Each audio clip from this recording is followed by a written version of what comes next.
Hi everyone, welcome to Public Speaking. Today is November 2nd and we are together. This is a fast-paced, fast-track public speaking class that you signed up for. I am Joyce Fernandez. I am the lucky person that will be your guide throughout this next 7-8 weeks, whatever it is until the end.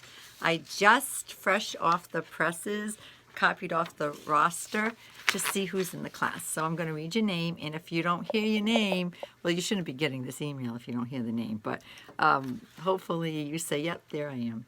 We have Gwen and Mike and Nathan, Samantha, Janet, Kayla, Ebony, Maxwell. Sounds like a wonderful group already. Julia, Aaron, Jordan, Tori, Erin, Brenna, Alexandra, Abby, Mary, Sierra, Nicholas, Kendra, and Matt. So, yay, you have all this in common. I'm sure this time came very, very quickly. To me, September and October went by very fast. I'm very busy, you're very busy, we're working online. We're in a deadly pandemic, no joke. You wake up a little sick every morning, just think we're still here. The election is coming up in 2 days. Yes, today is Sunday when I'm doing this. You're going to be watching this on November 2nd, but you know what I'm saying. We're right here. We're at a pivotal part in our country. Hopefully we get them. We follow the science. Please follow the science. I've been wearing a mask since January, actually, because in January I was in Las Vegas and I knew then that this coronavirus was coming our way. So many people had masks on. I was at the Consumer Electronics Show, and many of the people are from the continent of Asia, and they were all wearing them as they usually do, but it was even with more commitment. So I knew. So when we did our lockdown in March, my students were well aware this was going to happen, and we transitioned it to online. You are online right now. There is no choice at Bristol Community College, but you did still choose to take the fast track, so it's going to be fast. Hopefully you are adept right now at online education because you had some time to do it, right? We're going to be using VoiceThread, the journals, discussion board, and then a final exam that will be all online. And then my videos and your videos will be all online. So when you first open up our space, I'm in my office right now, and I was trying to make it dark. I don't think you can see what you're going to see. I don't think it's going to translate. So when you open it up, you'll see that in the left-hand column, there is, it says course content, and it says text, handouts, class videos, and presentations. The class videos, those are not the complete list. There'll be others, but the text is true, and the presentations and the handouts. So look through those. That's your course materials, right? And then when you open up week 1, and we do the folder method. So underneath there, every week there'll be another folder. And when you open up the folder, it says week 1, November 2nd to November 8th. It says 6 days because technically we're not supposed to be working on election day, which is the 3rd, but this is online. You do it every day. Open it up, and you'll say, whoa, a whole list of things. You're like, well, I have to do all that. You have to pay attention to all that. That's what you have to do. The first thing is the course syllabus, which I'm sure you can read through. Probably looks very familiar to you. Make sure you watch the dates. There's a little section there on Bristol Online, so you can just like keep educating yourself about online education so that you don't run into glitches. This last semester, I was having problems with my internet. Things weren't posting right. Finally, I called Comcast, and my modem was too old. They said, this is the oldest piece of equipment. So now that that's been upgraded, I'm in better shape now. So I still love coming to my office when I can, and I can't do it more than maybe once a week, but I will try because I like the atmosphere in my office, and it feels like I'm doing my work. When I'm home, there's a kitchen, and I've been eating a lot during this pandemic, and I do volunteer work as well, so I'm off and I think we're all living with broken hearts, but I'm optimistic and I'm so sad all at the same time. My family's had a lot of deaths in the last like 7 months, and it's I become very spiritual. But anyway, back to this. So when you're looking at the syllabus and then the course calendar and follow that, and you will see every week what's due and the due dates for the speeches, for the critiques, for the journals. Oh yeah, we have those journals too. And for when the final exam's all there. So if you say, what are we doing? It's on the calendar. And then first thing you'll say, focus points for chapter 1. There are about a dozen chapters that we'll be reading in that textbook. The first 3 I put up here. Chapter 1, Chapter 2, Chapter 3. Chapter 1 is the introduction to public speaking. Focus on the communication model. Chapter 2 is on the origins of public speaking. I don't really ask you a lot of questions about that one on the test, but I might. So make sure you review it. And then Chapter 3 is on ethics, which is very important to realize that we should all practice our good judgment, our morality, and our ethics in this class, obviously, right? And you will see that much of what you're reading in those 3 chapters you've had before in other classes. You've had ethics and psychology. You've had introduction to public speaking, the communication model in your English classes. So transfer all your good knowledge from other classes into this one, and you'll feel like it's not so odd to be taking a public speaking class because it mirrors the English classes, it mirrors the behavioral and social science classes.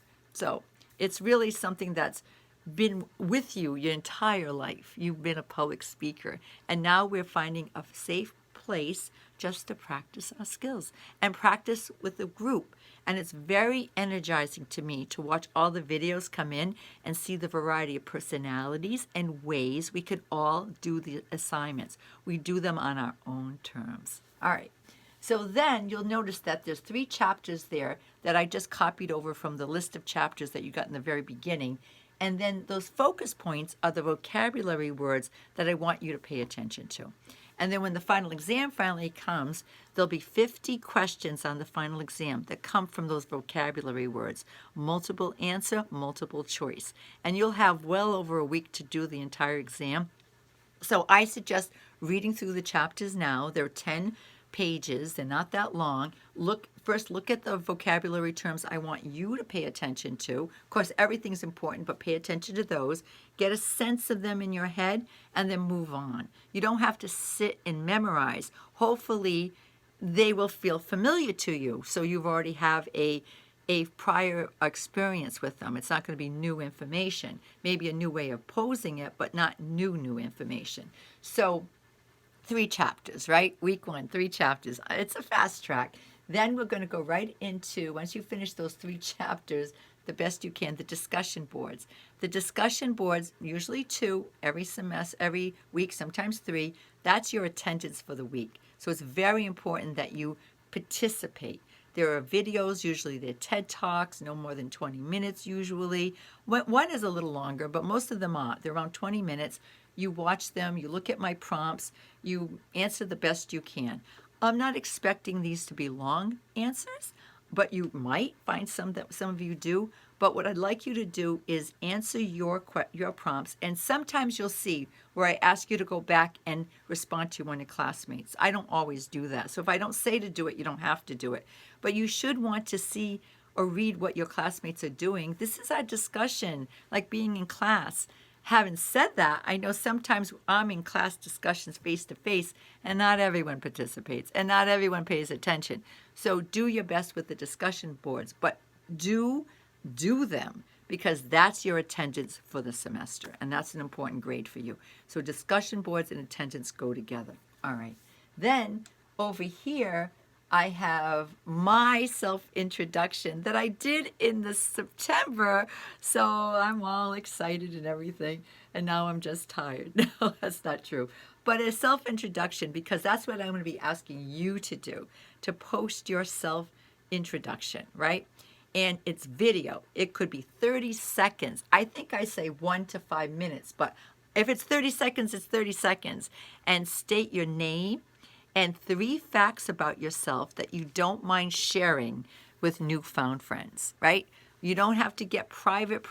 Maybe you want to talk about your major, where you work. If you want to discuss how this pandemic has hit you and your family, please do. The more times we become human in any of our classes, the more connected, the more supported we all feel. So it's up to you. I do a sample. Mine is probably 5 minutes, way too long. But you could do a 5-minute one too. Some people go right into the history of how they got to BCC, but others are very quick. Some people say, "Hi, I'm Joyce. I like pizza, ice cream, and I love yoga."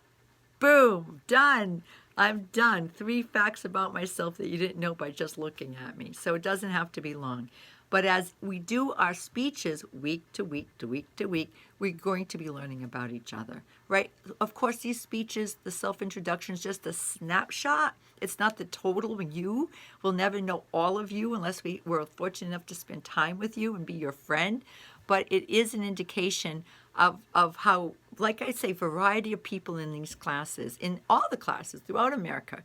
Anyone who's taking courses during a pandemic, I give you all the credit in the world. I don't know if I'd emotionally feel strong enough to do this, but you do, so I'm here for you.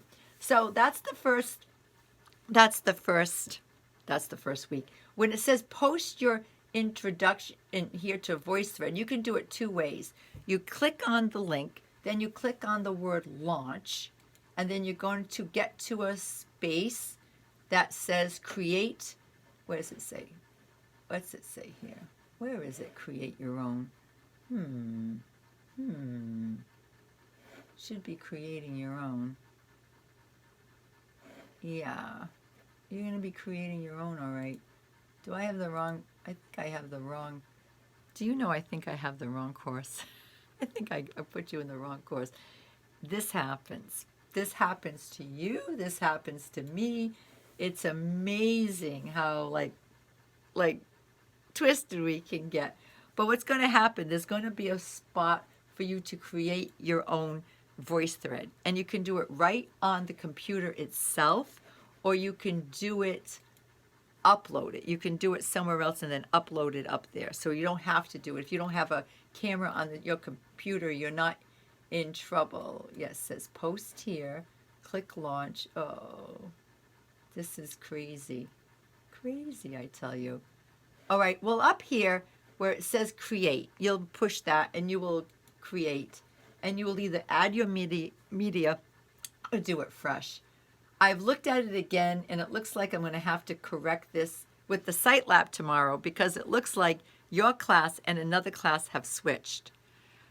Oh, it's always something. But you can still do it, and you just title it your introduction. This will work out. This is just a minor thing. So welcome to Introduction to Public Speaking, or CALM 101. It will be over soon. It's only, let's see, what's our calendar saying? It's not that long. It's over in December, so you have 2 months. That's it. Every week there's going to be a presentation to do. You will do these presentations from your own background, from your own interest level, from your own life. You don't have to please me. As long as they're legal and in good taste, we will enjoy watching them. And then we'll talk about, standing up straight and watching out that you use your hands in natural gestures, but not overuse them. The important thing is to come as you are, and then I will critique you, but I critique in the most appreciative way ever. If you do intro, body, conclusion for your presentations, I will be so happy. So my expectations are to see where you're at, give you a safe experience, hopefully that you get more comfortable being uncomfortable, but that you can do this. Because the entire reason you take a freshman level public speaking class is to prepare you for the eventuality in the future that you're going to be using your oral communication skills. When we think of the communication skills, we think of reading and writing, and that's true. You have to learn to read and write. You do it at the same time, right? When you're learning your alphabet and how to write your name, and then how to read in your children's books when you're in preschool and then in kindergarten and first grade. You keep getting better and better at this, but reading and writing go together. So do speaking and listening. And very seldom do we have formal classes This class really should have happened for all of us when we were back in the early preschool years, kindergarten, first grade, second grade, the primary years. We should have been having public speaking classes, formal ones, but we didn't. So now, all these years later, I'm having you in my class, and you may never have had a class like this before, but you developed skills, and those skills are what we're going to want to work on and just give you a safe place to practice. And if you keep practicing, you're going to get better. It's just happens, right? Keep doing the same thing over and over again with a cognitive sense of what a purpose, and you will get better. Anyway, go on this tomorrow. If for some reason that voice thread has other students there, just look for the word create, and then make sure you save it and share it with the group, and you'll be fine. I'll have that corrected. If I don't have that corrected today, I'll have it corrected tomorrow, because I'm always calling the Site Lab. And if you go into Bristol Online on the homepage for e-learning, you will see the phone numbers to call. And call them right away. Call Site Lab or call the help desk for any and all technical problems. I'm Joyce Fernandez. I'm going to say your names again because I just had to get them in my head too. Gwen, Mike, Nathan, Samantha, Janet, Kayla, Ebony, Maxwell, Julia, Aaron, Jordan, Tori, Erin, Brenna, Alexandra, Abby, Mary, Sierra, Nicholas, Kendra, Matt. Beautiful, beautiful names. I do get them. After the first speech or two, I can definitely see this is this class, and then I get to see you. And I watch your videos sometimes 2-3 times before I post any comments because I really want to inhale them. You're important to me, and I'm glad you're here. Hope you're having a nice weekend, and I hope you're voting tomorrow. Bye.